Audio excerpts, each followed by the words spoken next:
जोहार, आप देख रहे हैं फास्ट ट्रैक न्यूज झारखंड, जो आपको रखे अपडेट।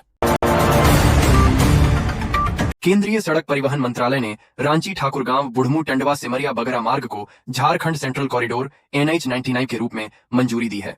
यह परियोजना पिपरवार, टंडवा और खलारी कोयलांचल के लिए आर्थिक, सामाजिक और औद्योगिक बदलाव लाएगी। इससे किसानों, मजदूरों, छात्रों को लाभ मिलेगा। साथ ही कोयला परिवहन, व्यापार और स्थानीय रोजगार के नए अवसर सृजित होंगे।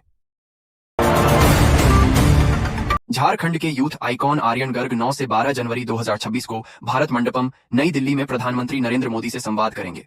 यह राष्ट्रीय युवा महोत्सव 2026 का हिस्सा है, जहां वे विकसित भारत 2047 और युवाओं की भूमिका जैसे विषयों पर चर्चा करेंगे।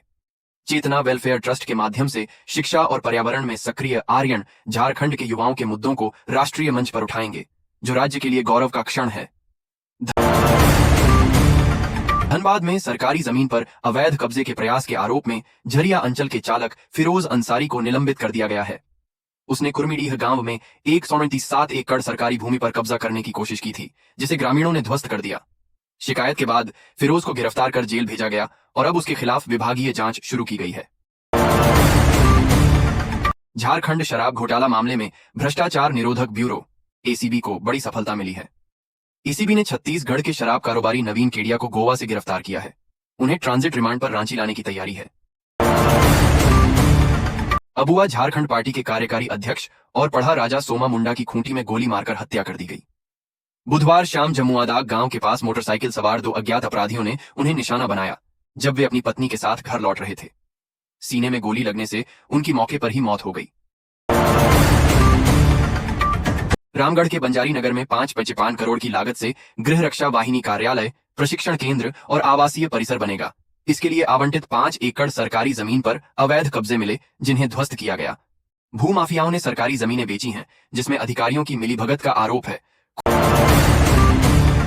खूंटी में आदिवासी नेता सोमा मुंडा की हत्या के बाद आदिवासी समाज में भारी आक्रोश है।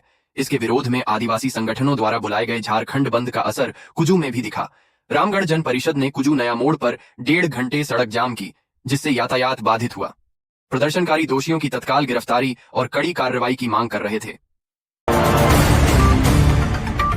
हजारीबाग पुलिस ने चौपारण में अवैध अफीम की खेती के खिलाफ बड़ी कार्रवाई की है। गुप्त सूचना पर पुलिस और वन विभाग की संयुक्त टीम ने मुरानिया और दुरागाड़ा गांवों में छापेमारी की। अभियान के दौरान 50 एकड़ में फैली अफीम की फसल को नष्ट कर दिया गया। खेती में प्रयुक्त उपकरण भी मौके पर ही विनष्ट किए गए। पुलिस अब आरोपियों की पहचान कर रही है और उनके खिलाफ NDPS एक्ट के तहत कार्रवाई करेगी। बरकट्ठा में झारखंड राज्य ग्रामीण बैंक से एक चौंकाने वाला मामला सामने आया है। गृहिणी कुंती देवी के खाते से बिना उनकी जानकारी और अंगूठा लगाए 28,600 रुपए अवैध रूप से निकाल लिए गए।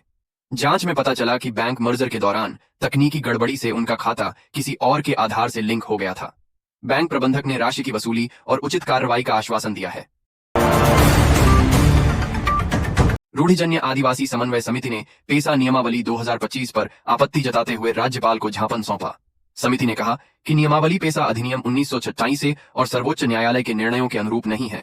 इसमें ग्राम सभा की शक्तियां कमजोर की जा रही हैं और पारंपरिक स्वशासन की अनदेखी हो रही है। प्रतिनिधियों ने भूमि अधिकार, ग्राम सभा गठन और विकास योजनाओं में पारंपरिक संस्थाओं की भूमिका को लेकर संशोधन की मांग की है, अन्यथा आदिवासी धरोहर को क्षति पहुंचने की आशंका जताई। चक्रधरपुर में रेलवे फुट ओवरब्रिज की मरम्मत के दौरान एक रेलकर्मी नंदलाल लकड़ा गंभीर रूप से घायल हो गए। स्लैब धंसने से वे पुल से लटक गए, जबकि नीचे से मालगाड़ी गुजर रही थी। अन्य कर्मियों ने उन्हें बचाया, लेकिन उन्हें सीने, चेहरे और हाथों में चोटें आईं। उन्हें इस्पात जनरल अस्पताल में भर्ती कराया गया है, जहां उनकी हालत गंभीर पर स्थिर है। घटना से रेलवे सुरक्षा पर सवाल उठे हैं।